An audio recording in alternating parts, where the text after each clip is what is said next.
کہ 2017 سے جو انصاف کا ترازو کا پلڑا ایک طرف جھک گیا تھا، جو جھکا ہوا ہے اس کو برابر کرو۔ 2017 سے جو سازش جن جن کرداروں نے کی، ان کرداروں کو پکڑو اور کٹہرے میں لے کر آؤ۔ ان سازشوں کو آپ اگر اسی طرح چھوڑو گے تو پاکستان کے اندر جو آج کے حالات ہیں اس سے زیادہ ابتر ہو سکتے ہیں۔ آج 6 سال ہو گئے نواز شریف کے کیسز کو اور جسٹس شوکت عزیز صدیقی کے کیسز کو، وہ نہیں سنے جا رہے، مگر 6 گھنٹے میں عمران خان کی خواہش کے مطابق فیصلے آ رہے ہیں۔ تو پھر لوگ سوال کرتے ہیں کہ میں کس سے مخاطب ہوں، میں کس کو کہہ رہا ہوں کہ 2017 کا پاکستان دو، یا نواز شریف جو عوام کا نواز شریف تھا 2017 والا وہ واپس کرو۔ میں ہوں ان اداروں میں بیٹھے لوگوں نے جنہوں نے فیصلے کیے، سازش کی اور پاکستان کو اس حال تک پہنچایا۔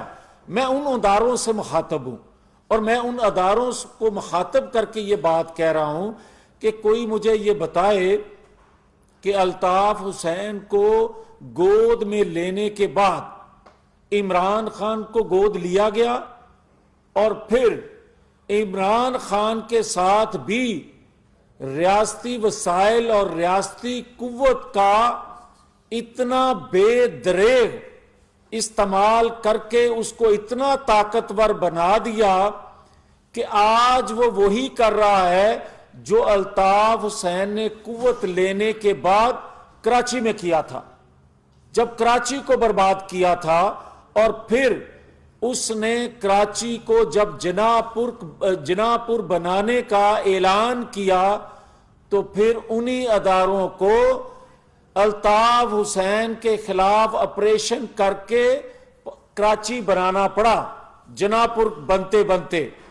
تو کیا آج لوگ یہ کہنے میں حق بجانب نہیں ہیں کہ طاقتور لوگ جو ہیں، طاقتور حلقے جو ہیں، اس چیز کا انتظار کر رہے ہیں کہ عمران خان جو خدا نخواستہ پاکستان کو 3 حصوں میں تقسیم کرنے کا ویلا کر رہا ہے، ایجنڈا ہے، ایک انٹرنیشنل ایجنڈا لے کر آیا ہے، ایک انٹرنیشنل سازش کا حصہ بنا ہوا ہے، اور پھر کیا یہ حقیقت نہیں ہے کہ یہ اس حکومت کو، موجودہ قومی حکومت کو امپورٹڈ حکومت کہتا تھا؟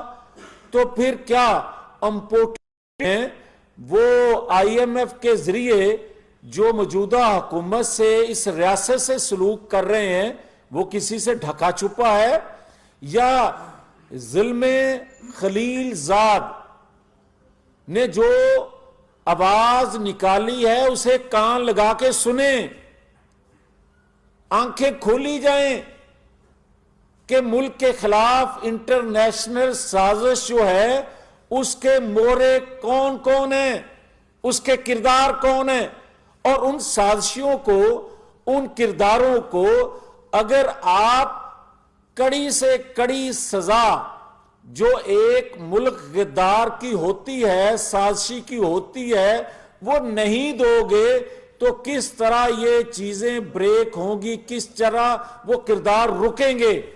مگر وہ سلوک نہ کرو جو پرویز مشرف کے ساتھ کیا تھا۔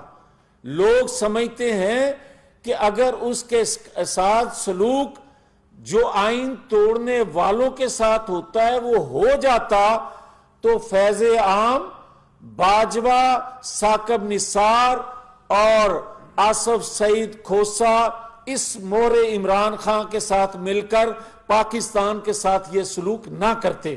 مگر آج جو کل اپنے آپ کو بابا رحمتے کہتا تھا، جس کو قوم بابا زحمتے کے نام سے جانتی ہے، وہ بابا زحمتے آج بھی آزاد ہے، اور جس کے خلاف سازش کی گئی، عوامی لیڈر، عوامی محسن، پاکستان کے محسن نواز شریف سے وہ آج بھی جکڑا ہوا ہے، وہ آج بھی آزاد نہیں ہے۔ تو میں یہ پوچھنا چاہتا ہوں کہ کیا زمان پارک میں جو کچھ ہو رہا ہے، کچے کے علاقے میں اگر ایسا ہو تو پاکستان سے کیسی آواز اٹھے گی، اداروں سے کیسی آواز اٹھے گی؟ اور اگر وانا وزیرستان، بلوچستان میں اس طرح کی مزاحمت فورسز کو کرنا پیش آئے تو امپورٹڈ لوگ جو ہیں، امپورٹڈ طاقتیں جو ہیں، وہ پھر کیا آواز اٹھاتی اور پھر کیوں فوری ایکشن کا کہا جاتا ہے؟ تو آج زمان پارک میں جو ایک تماشا، ایک سرکس لگی ہوئی ہے، یہاں کسی نے حوصلہ کیا کہ فورسز کو کس طرح زخمی اور بے دردی سے مارا جا رہا ہے، مگر آج بھی یہ کہنے میں شاید لوگ کہتے تھے میں حق بجانب نہیں ہوں، مگر زمان پارک کی سرکس تماشے کے بعد یہ بات سب پر عیاں ہو گئی ہے کہ کچے کے ڈاکوؤں، لٹیروں، رسا گیروں، اغوا کاروں، وانا وزیرستان یا بلوچستان میں علیحدگی پسند تحریکوں، علاقائی جماعتوں، پرتشدد تحریکوں اور غیر ملکی ایجنڈے پر کام کرنے والے لوگوں جو ہمارے انٹیلیجنس ادارے کہتے آئے ہیں، پھر آج زمان پارک میں کس کی قیادت میں کیا کچھ ہو رہا ہے؟ اب کوئی چیز پوشیدہ، کوئی راز نہیں رہ گیا۔ جب وہ کہہ رہی ہے یاسمین راشد کہ میں نے صدر عارف علوی سے کہا، یہ آڈیو سامنے آ چکی، وہ کہہ رہی ہے کہ آپ بات کریں۔ صدر عارف علوی کہتے ہیں میں نے بات کر لی۔ وہ کس سے بات کرنے کا کہہ رہی ہے اور صدر عارف علوی کس سے بات کر چکے ہیں، یہ قوم کو بتایا جائے۔ پھر ہم سچ کہہ رہے ہیں کہ سہولت کاری موجود ہے، پھر ہم صحیح کہہ رہے ہیں کہ کوئی طاقتور حلقہ ایسا ہے جو آج بھی اس کو سہولت دے رہا ہے، اور اگر وہ سہولت نہ ہوتی تو وانا وزیرستان کچے کا علاقہ لاہور نہیں ہے۔ لاہور میں بیٹھ کے اگر یہ سب کچھ ہو رہا ہے اور لاہور میں بیٹھ کر ایک ایسے شخص کو سہولت دی جا رہی ہے جو پاکستان کی بربادی کر رہا ہے، تو پھر مجھے کہنے کی یہ اجازت ہونی چاہیے کہ چھوٹے صوبوں کی لیڈرشپ کے قتل عام کے بعد، پھانسی دینے کے بعد، ان کو اپنے زیر اثر کرنے کے بعد، ان کو غدار بنانے کے بعد، بڑے صوبے پنجاب سے پنجابی لیڈر پر قاتلانہ حملے ہوئے، اور یہاں تک کہ پنجابی لیڈر کو، نواز شریف کو جیل میں زہر دیا گیا۔ کیا نواز شریف کی حکومت کو بار بار ختم نہیں کیا گیا؟ اور کیا بار بار ختم کرنے کے بعد، قاتلانہ حملوں کے بعد، زہر دیے جانے کے بعد، ہم نے کیا مسلح ٹائیگر فورس بنائی تھی؟ کیا ہم نے ڈنڈا بردار فورس بنائی تھی؟ کیا ہم نے غلیل بردار فورس بنائی تھی؟ اور کیا ہم نے قانون نافذ کرنے والے اداروں پر حملے کیے تھے؟ اور کیا ہم نے ریاستی اداروں کا مقابلہ کیا تھا؟ اور کیا آپ دیکھ نہیں رہے؟ کوئی ایک ادارہ بتائیں جس پر اس نے موب لے کر، جتھے لے کر چڑھائی نہیں کی اور اپنی مرضی کے فیصلے لینے کی خواہش نہیں کی۔ اس کے باوجود بھی اگر اس کو تحفظ دیا جاتا رہے گا تو میں تو سمجھتا ہوں کہ حکومت وقت کو اب سب کچھ 8 ماہ میں جو کچھ ہوا ہے سچ کہہ دینا چاہیے۔ اب اسی میں پاکستان کی بھلائی ہے۔ اب سچ نہیں کہیں گے تو ریاست کا نقصان ہوگا۔ حکومت وقت بتائے کہ کون سے ایسی رکاوٹیں ہیں جو عمران خان پر ہاتھ نہیں پہنچنے دے رہی، کون سی ایسی قوتیں ہیں جو آج بھی اس کو سہولت دے رہی ہیں؟ اور اگر یہ نہ بتایا جائے گا 8 ماہ میں آپ قومی مفاد میں چیزوں کو پردے کے نیچے رکھتے رہے، مگر آج جو پچھلے 3-4 دنوں میں خاص طور پر ہو رہا ہے، اس کے بعد قومی مفاد میں یہی ہے کہ سب کچھ حقیقت ننگی کر دی جائے، بتا دیا جائے کہ کون سی چیزیں ہیں، کون سی رکاوٹیں ہیں جو پاکستان کے اندر بربادی کو سپورٹ کر رہی ہیں۔ شکریہ۔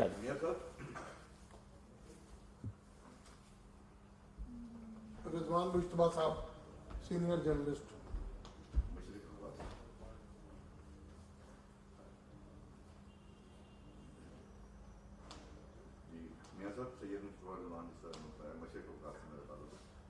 آپ نے یہ آپ کا بیانیہ بالکل ٹھیک ہے، مطلب آپ نے اس طرح فرمایا کہ عمران خان نے مطلب جو دن سے لے کر آج تک جو کچھ ہوا آپ نے سارا کچھ بالکل ٹھیک ہے۔ میرا صرف سوال یہ ہے میاں صاحب، قوم جو ہے اور جو عوام جس طرح آپ کو بھی پتہ ہے، آپ کو بھی مطلب لوگ آ کے ملتے ہوں گے جو بے روزگاری اور مہنگائی اور اس کے دن و دن مطلب آج میں آپ کی بات سمجھ گیا۔ آپ جو کہنا چاہتے ہیں، میں نے شروع میں یہی بات کہی ہے کہ 2017 کا پاکستان واپس کرو۔ 2017 میں کیا 35 روپے کلو آٹا نہیں تھا؟ کیا 2017 میں 65 روپے لیٹر پیٹرول نہیں تھا؟ کیا 2017 میں 140 روپے کلو گھی نہیں مل رہا تھا؟ یہ ہے وہ مسائل 2017 کی سازش کرنے والوں نے جو سازش کی ہے۔ ہم تو کہہ رہے ہیں ان سازشوں کو کٹہرے میں لاؤ اور پاکستان کے محسنوں کو بتایا جائے، پبلک کیا جائے کہ ہم سے غلطیاں ہوئی ہیں، اداروں میں بیٹھے لوگوں سے غلطیاں ہوئی ہیں اور اداروں کی قوت کو استعمال کیا گیا ہے۔ اشفاق مغل صاحب، آپ تک پلیز۔ یہ آپ کی باتیں شاید ٹھیک ہی ہوں، لیکن یہ بتائیں کہ آپ کو گورنمنٹ ہے، آپ کے پاس اختیار ہے اور آپ کے پاس فورس بھی ہے، تو ہمیں بظاہر لگتا ہے کہ عمران خان کی گرفتاری یا اس کے خلاف ایکشن کرنے کے حوالے سے گورنمنٹ خود جو ہے وہ تذبذب کا شکار ہے، کوئی واضح پالیسی نہیں آ رہی۔ ریاست ہے 4 دنوں سے ایک بندہ دیکھیں گزارش یہ ہے کہ میں نے آپ سے عرض کیا، شاید آپ میری بات کو سمجھے نہیں ہیں یا سمجھا نہیں میں پایا یا آپ سمجھنا نہیں چاہتے۔